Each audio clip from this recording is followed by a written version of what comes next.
right. So the next step in the team-based learning or flipped learning model is now you're going to get in your groups. So on? Oh, we needed to get this. Yeah, we cannot start the next step unless we get everybody's individual test first. They have 2 days. No. They have many. So what we're doing next is I'm going to ask you in your group to solve the same test again as a group, but in this time you're going to use a different scoring sheet. It's called IFAT, Immediate Feedback Assessment Technique. Have any of you heard about it before?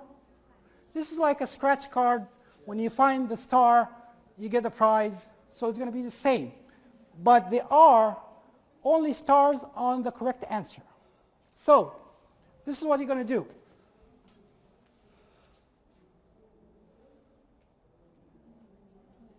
So you're going to think, well, the first question answer is C. So you scratch C. See a star. So give yourself 4 points as a team, right? With 4 points. Each question worth 4 points. If you got the star from the first time, give yourself 4 points.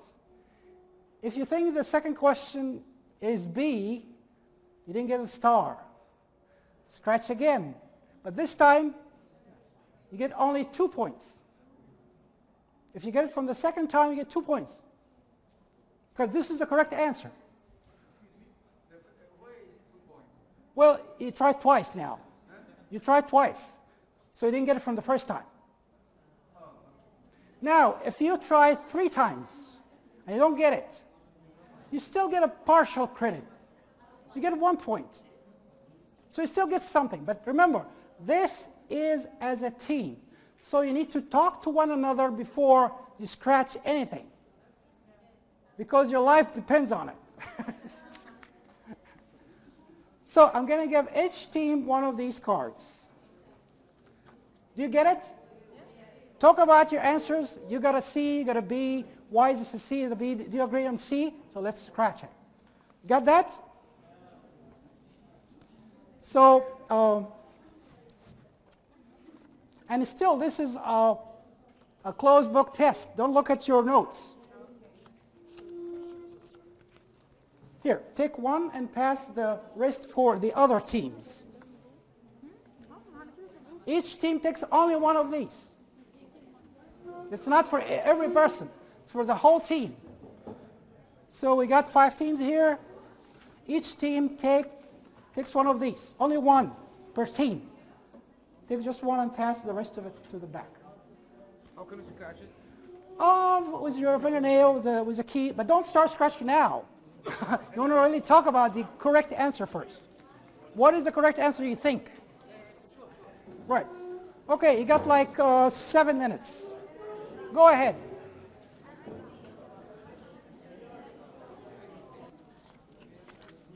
Let me know when you're done. You're done? Okay.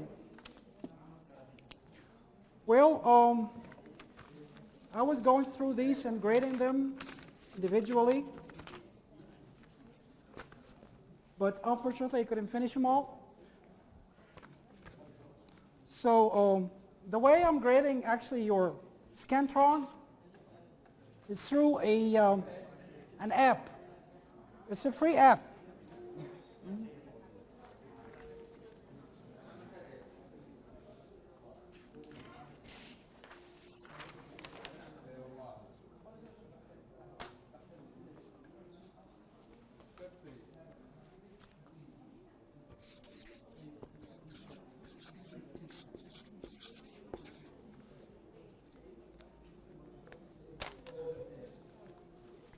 So, may I have your attention now? Okay, thank you so much. Now, while you are working as a group, I was trying to grade every single one of your score sheets. And the way I'm doing this is actually through an app called Zip Grade. It's a free app that actually scans this scoring sheet, and it would show it like that. So the correct answers are green, the wrong answers are red. Sorry? Exactly this one. Right. Yes, because it actually looks for the four corners and scans the sheet, and you have to enter the correct answers before. Yes, you can print this. It's free actually. So once you scan it, it will show green and red. So you don't have to spend so much time trying to figure out what's wrong or what's right. You enter a key and you scan them and you get the right or wrong answer. You guys get this? So it's called Zip Grade. It's a free app that scans this type of sheets. Yeah, you can use it for Scantron. Yes. Okay. No, it's free. Yes, it's free. Up to like 40 questions, 80 questions, up to whatever you want. So I actually made it only 10 questions this time. It's called the Zip Grade. So I couldn't finish them all, but I finished as many as I can. So now, first of all, let me ask you, was this fun? A lot of fun, right? Was there anybody there that was correct and was silent? Did not really enforce their correct answer until later, after you scratch? He or she would say, yeah, I got this right here. So the point of this is that you need to talk to one another before you make a decision. And you have to build a team. A team should have some trust, interdependence. They should be relying on each other, trusting each other. And the whole point of this is to make sure that you communicate with your team member. Because I could be the quiet person, but I have all the correct answers. And I'm not talking. I'm the shy person. So that tells you, well, we should listen to this guy next time. We should listen to you next time before we scratch, because he or she got the right answer, but they did not tell us because they were kind of shy. So this is the second step of the team-based learning. You do it as an individual, and then do it the same test as a team. Now, if you look at your individual score versus the team score, which is higher? Absolutely right. You see the point of this. It's the teamwork always out, not always, like 98% of the time. There is sometimes one individual who could like outperform everybody, but this is uncommon. So teams will always, almost always outperform the individuals. And that shows the value of it. Then I will give you a grade for individual score. And then I'm going to collect these if-at scratch sheets and give you a grade for that too, as a team. You will all get the same score as a team. So you have to be careful what you do. Everybody's now responsible for it. And that's the second step. Let me give you this back. I finished several of them, but can you pass it out, please? This is 3, 2, 5, and 6, and 1. So let me give you this back.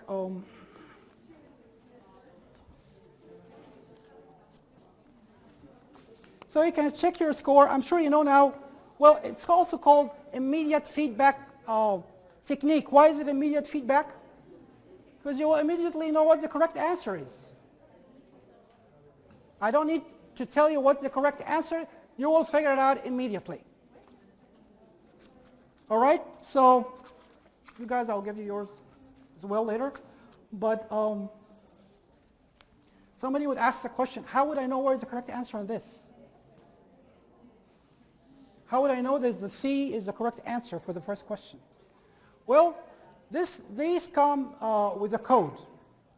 And you put your quiz based on this. So if the first question here, correct answer is C, I would put my correct answer for the first question on C. You get this? No, this is not printed. This you have to buy actually. The company is down there, it's called Epstein. And I'm not here for sales or anything, but there are about 400 of these for $90. So 400 of these can last for 2-3 years because you give them to teams, not individuals. And you don't use it in every class. Only use it before modules, like a couple lecture together, you start with this to make sure they're ready. It's called Readiness Assurance Process, the RAP. Okay? Now, sorry? Recycle? No, you can't recycle souls. Once you scratch, it's done. Each one at the bottom got a code, by the way. So before giving this out to students, tear out the code. Why do you think we should do that? Because now if I know, as a student, this is the form D29, I will memorize this. Next time, I will know where the correct answers are. So they come in different format. When you buy them, like 4 different sets, different organizations. So give you one D29, D30, D31, D32. So you tear this out and give them different one every time, so they would not cheat. And it's also black in the dark in the back, so they can't see through the light. Okay, but yeah, they're very engaging. Yeah, you can see through them, and they put the stars in different places too, to guarantee that you will not be able to figure it out. Well, the third step. Now, I see that a lot of you probably missed question number 5, or maybe number 10. Is that right? 10, I guess everyone missed question 10, right? So what I do next, actually before I do that, we're going to do reporting, but we don't have time. So I would take your report for every question from every group, and I would figure out that the majority are missing number 10. I already noticed that. I would give you a chance to appeal, and this is specific to team-based learning. What do you mean appeal? Well, if you can prove to me that a question was miswritten or it's vague by going back to the text or the reading, I will give you credit for it as a team. So if you prove like a question number 5 is not very clear, the word most of class, what do you mean by most of class time? It's not clear. What is most of class time? So if you can argue this, because sometimes you write questions that are not that good. Yeah, very ambiguous question. Somebody could prove to you, well, this question was not clear to us, that's why we missed it. If they can prove from the reading that are correct, go back to the reading, open book, prove to me that, yeah, you're right. I will give you the credit for it. It's an appeal process, it's optional. But after that, there will be a small lecture. The point or points that everyone missed. It's not clear. Everybody got question 1, 2, and 3, and 4. So it's clear to everyone. I'm not going to talk about those. But everyone, almost everyone, missed question 10. What does question 10 says? What is it about? The primary reason for team-based learning? Applying concepts, right? But it may be a little vague. So some people missed that. So I will spend a little time on what we call the muddiest point. Muddiest point is the point that was like muddy, it's not clear. A lot of people missed that point. So I would do a little lecture on that. Small lecture. A mini lecture. So I'm going to give you a mini lecture on team-based learning now to clarify this concept. Basically, there are 3 phases. Preparation before class, as we used to in Flip. And then you come to class, do the Readiness Assurance Test, the RAP process, which involves individual test, a group test, team appeal, and then instructor feedback.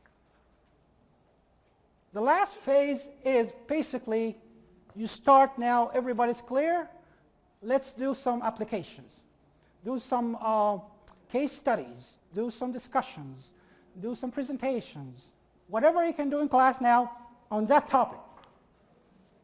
So basically, if you have individual work, along with group discussions, and then a whole class discussion, that will definitely result in good, more deep learning.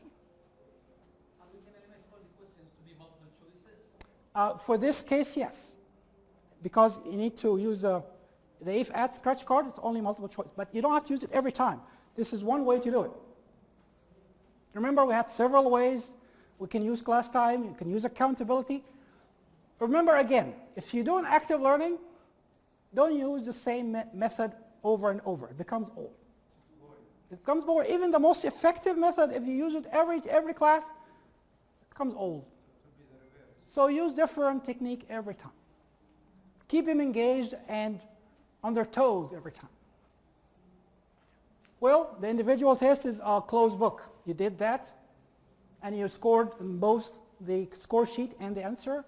And then the team test, the same thing, appeal process. It's open book now. You can go back to the book or the chapter and prove to me that you are right. And finally, of course, the class discussion and clarification of the questions. Repeat the reverse, excuse me. Repeat the reverse, the last 2 points. No. Critical discussion and then appeals.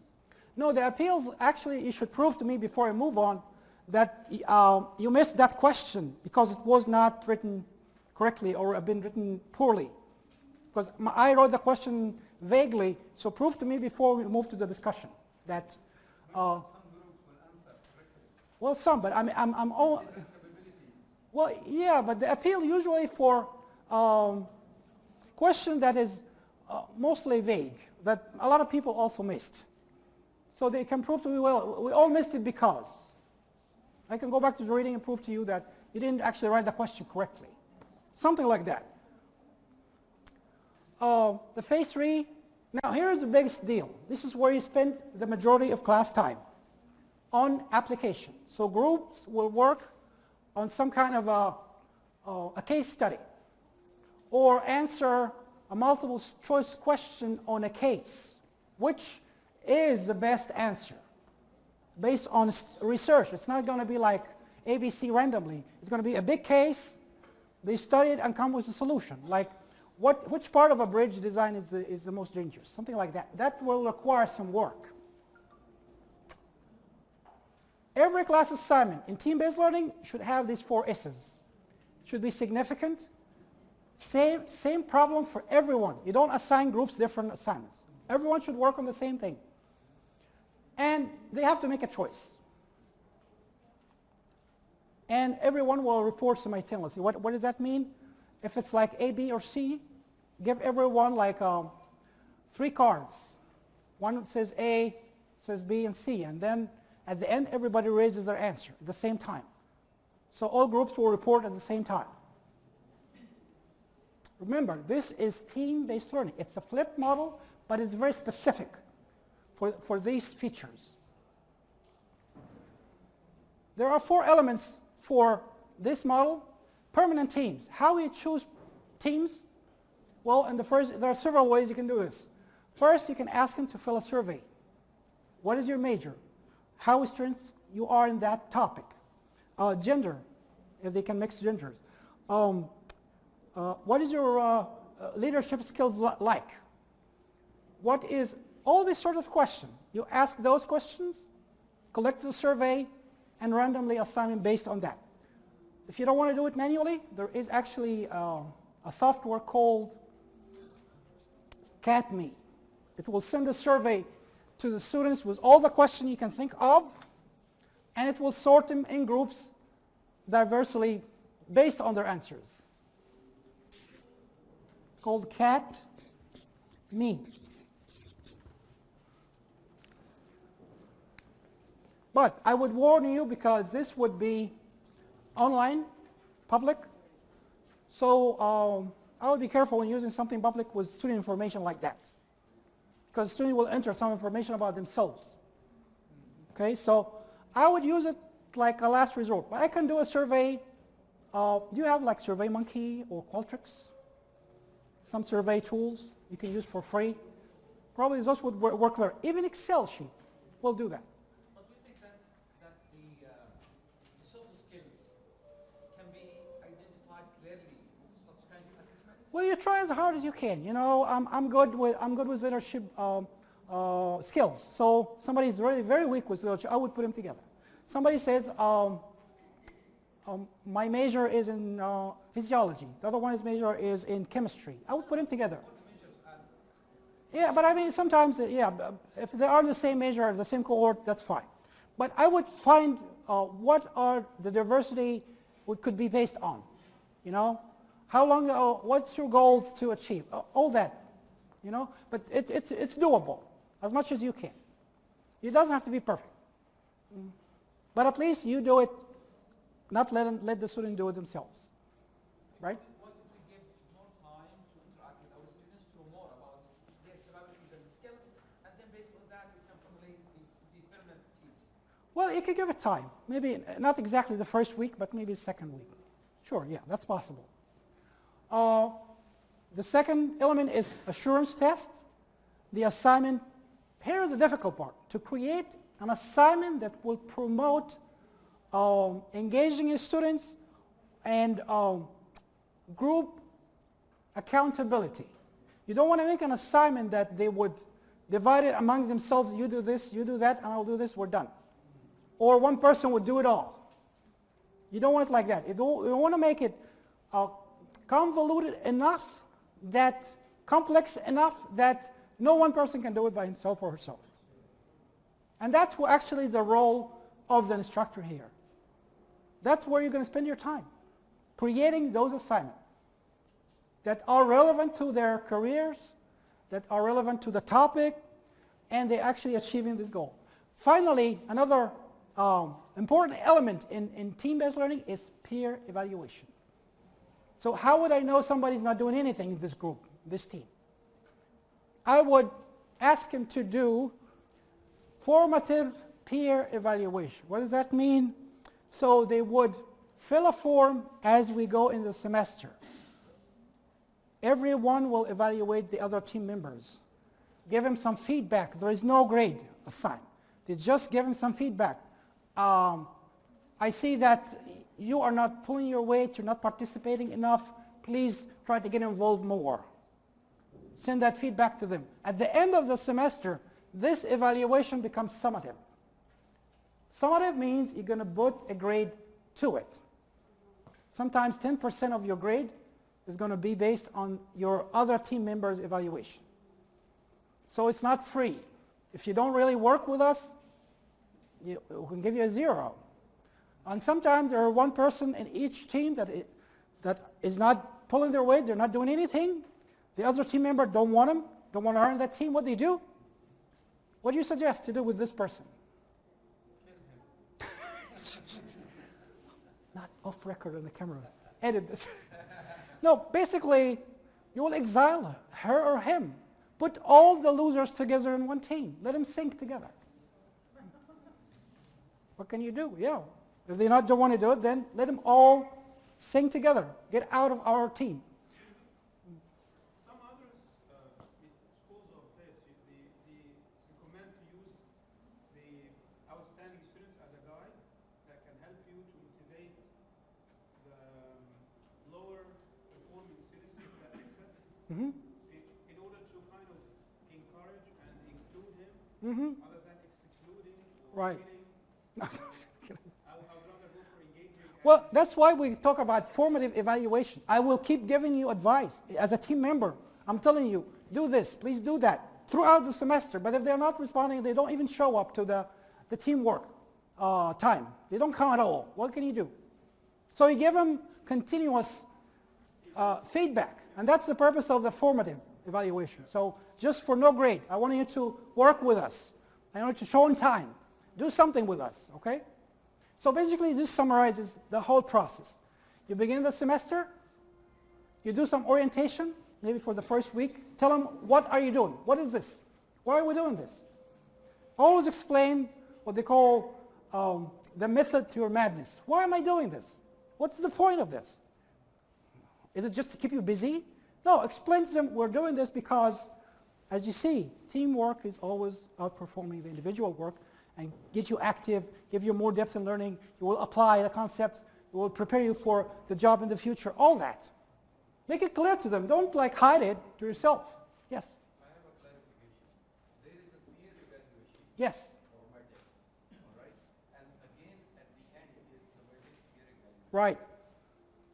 Same evaluation are going to give grades on the same evaluation, or there is going to be another evaluation? No, this is the same, but in the last one there will be score added to that. Yeah. Second thing is, how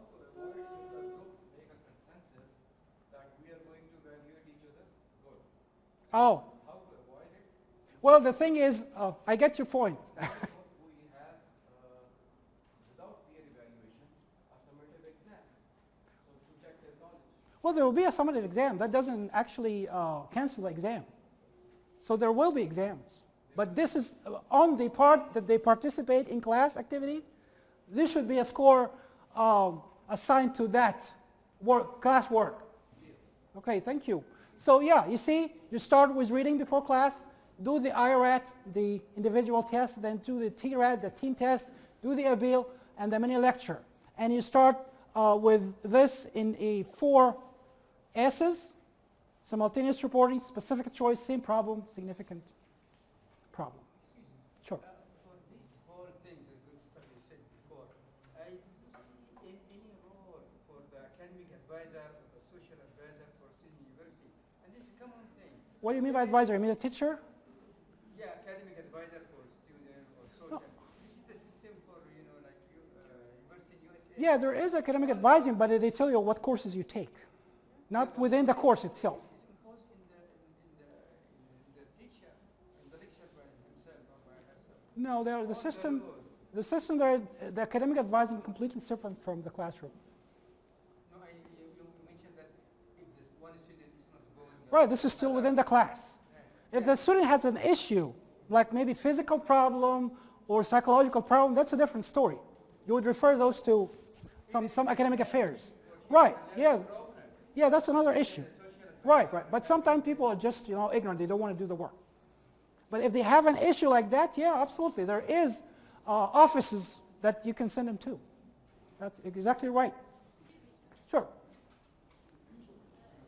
Normally they come to the class before me, and you said that we should form the groups on Say it again. differences. We should form the groups on differences. But the students normally they come before me to the class and they sit on their chairs. That's fine, yeah. How can I? Well, that's very easy. I mean, well, once they fill the survey, they're not going to be, because they're sitting next to each other, they will be the same answers. You see, so based on the answers, you could divide them after that. They're not going to be, because they're sitting together, their friends were going to answer these questions the same. Everyone is individually different from the others. Easy way to do this, I would do it randomly. So I would ask him to count from 1 to 4. Or if I'm going to do 8 teams, count from 1 to 8. All the ones are in one team, all the 2s in one team, all the 3s in one team. So that will break them definitely away from each other. Just one more. Sure. About the classes, it's already formed in a special way, teacher-centered, not formed in a way that it's You mean like the sitting, the chairs? more difficult than Well, like this, right? it's more difficult than it. More like auditorium? It's still not a big deal, actually. You see what you did here? You were standing in the same row sometimes, working in a row. So they could sit in a row. Do you think there's maybe in the future change in the shape of Well, actually, there is. There is a huge now trend towards what we call active learning classrooms. They start in building classrooms that will force people to be active in class. There are round tables. They don't have a podium. The podium is in the middle of the room. So there's no center. That means there is no direction for the center of the room anymore. And they have like interactive screens. We talk about today from the beginning. Flipped learning, yes. All right, so these last 4 hours were about flipped learning. Okay, I'm satisfied with that. Feedback. These were our objective for today: to define, to design, to apply. I guess we did this, didn't we? Hopefully we did. How to flip, prepare, start small, content, outcomes, class materials, preparedness, how to use class time, check alignment, provide more material, play, and evaluate. Basically, we want to change the role of teachers from sage on the stage to guide on the side, a facilitator kind of. Let me actually do this real quick.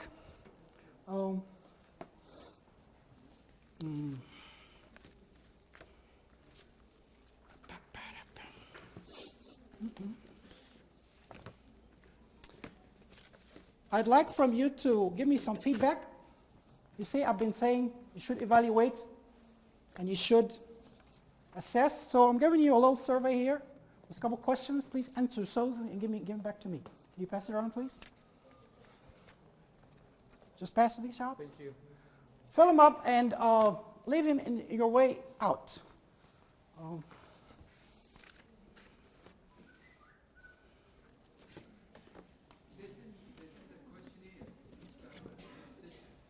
About this. Yeah, I'm evaluating myself here. Okay. Do you need cards? Please.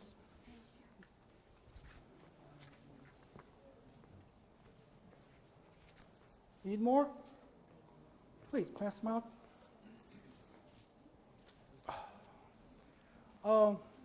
I told you about some software that you can collect feedback from students through. So you can do it in this paper-based or go to this website. And your phone, thank you. So go to this website and enter this code.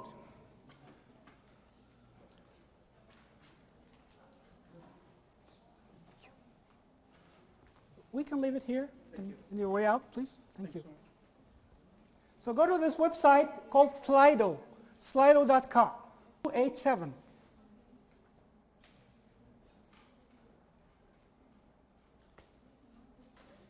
So this website allows you to collect feedback from up to 1,000 people.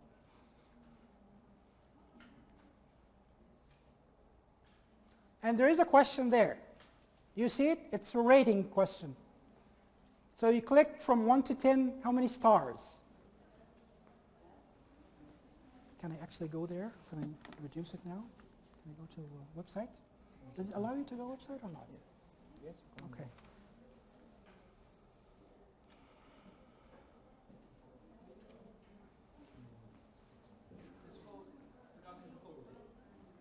The code is C287. The code. Enter that code, it will take you to the question. Yeah, that's for that question. It's only this code for only that question. So, how to get the code? That's okay, but I mean, go there first and you did. So you selected number of stars, right? Okay. Well, if you go to the website and create an account, it will allow you to be the instructor, the teacher. You can create the questions and people can go with the code for each question and just take the survey.